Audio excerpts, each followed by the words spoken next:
السلام علیکم ورحمۃ اللہ وبرکاتہ۔ دوستو، آج بھینس کی قربانی جائز ہے یا نہیں اس کے متعلق گفتگو کریں گے، اس لیے کہ جب بقرعید کا موقع آتا ہے تو اس مسئلے پہ بحث چھڑ جاتی ہے، چونکہ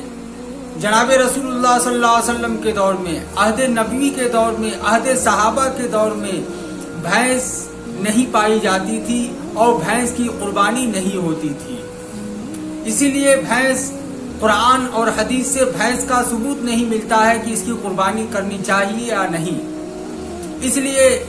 اس زمانے میں بھینس کا نہ ہونا، عہد نبوی میں بھینس کی قربانی نہ ہونا، عہد صحابہ میں قربانی نہ ہونا بھینس کی، اس کو غیر مقلدین حضرات دلیل بناتے ہیں کہ بھینس کی قربانی جائز نہیں ہے، اس لیے کہ عہد نبوی میں نہیں تھا، نبی صلی اللہ علیہ وسلم سے نہ عملاً ثابت ہے نہ صراحتاً ثابت ہے۔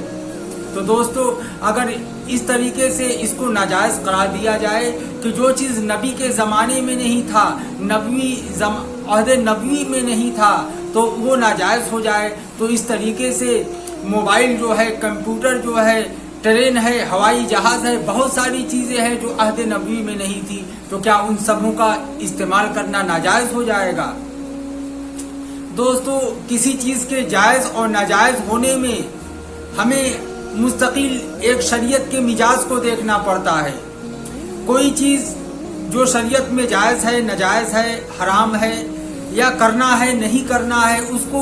ہم اپنے شریعت کے روح سے دیکھیں گے، اور شریعت میں کیا ہے؟ صرف قرآن اور حدیث نہیں، بلکہ وہ چیز جس کو ہم استعمال کرنا چاہتے ہیں یا جس کو ہم جائز اور ناجائز قرار دینا چاہتے ہیں، معلوم کرنا چاہتے ہیں، تو اس کو قرآن سے دیکھیں گے کہ قرآن میں اس کا ثبوت ہے کہ نہیں۔ اگر قرآن میں اس کا ثبوت نہیں ملتا تو پھر حدیث میں دیکھیں گے، اگر حدیث میں اس کا ثبوت نہیں ملتا تو اجماع امت سے دیکھیں گے۔ آپ قرآن اور حدیث کا مطلب تو سمجھتے ہوں گے، اجماع امت کا مطلب میں سمجھاتا ہوں، جس پر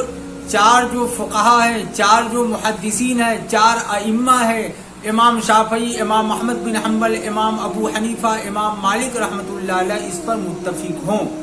اس کو اجماع امت کہا جاتا ہے۔ اور صحابہ کے بعد سے، یعنی تابعی کے بعد سے تمام علماء، تمام اکابرین، تمام محدثین، تمام فقہا جس چیز پہ متفق ہوں، ایک طرفہ رائے ہو، اس کو اجماع کہتے ہیں۔ تو دوستو، بھینس کی قربانی قرآن سے نہیں ثابت ہے عملاً صراحتاً، نبی صلی اللہ علیہ وسلم سے عملاً صراحتاً ثابت نہیں ہے، صحابہ سے عملاً صراحتاً ثابت نہیں ہے، مگر اجماع امت سے اس کا ثبوت ملتا ہے۔ اور ہم مسلمانوں کے لیے اجماع امت کا ثبوت اور دلیل حجت اسلام ہے، یعنی یہ اسلام اور دین کا حجت ہے، دلیل ہے، اس میں بلا کراہت جائز ہو جاتا ہے۔ یعنی صحابہ کے بعد، تابعی کے دور میں، اس کے بعد سے چونکہ بر صغیر میں، ہندوستان اور پاکستان میں جس طریقے سے بکرے کا اور دنبے کا قربانی کیا جاتا ہے، اسی طرح سے بھینسا کا قربانی بھی کیا جاتا ہے۔ اور اس ہندوستان اور پاکستان میں بھینس اور بھینسے کی آبادی بھی زیادہ ہے، اور یہ پالتو جانور ہے، اور اس کو لوگ زیادہ تر کثرت سے پالتے ہیں۔ تو دوستو، ہمارے علماء، فقہا، محدثین کا کہنا ہے کہ جو بھینس ہے گائے کی ایک جنس ہے، جب یہ گائے کی ایک جنس ہے تو پھر اس کی قربانی کرنی جائز ہے، اس کی قربانی جائز ناجائز میں کوئی مطلب نہیں ہے، اس لیے کہ جو چیز گائے کی مشابہت رکھتی ہو، یہاں تک کہ شریعت نے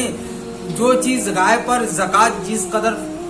واجب ہوتی ہے، جو حکم گائے پر زکوٰۃ کا لگتا ہے، وہی حکم جو ہے زکوٰۃ کا بھینس کے اوپر، بھینسے کے اوپر لگتا ہے۔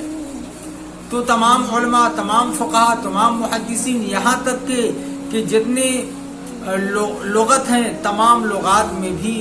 بھینس کو گائے کا ایک جنس، گائے کا ایک نوع قرار دیا گیا ہے، اس لیے بلا کراہت، بلا حجت کے بھینس کی قربانی، بھینسے کی قربانی جائز ہے۔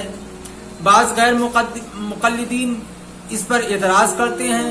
لیکن آدھے سے زیادہ غیر مقلدین جو ہیں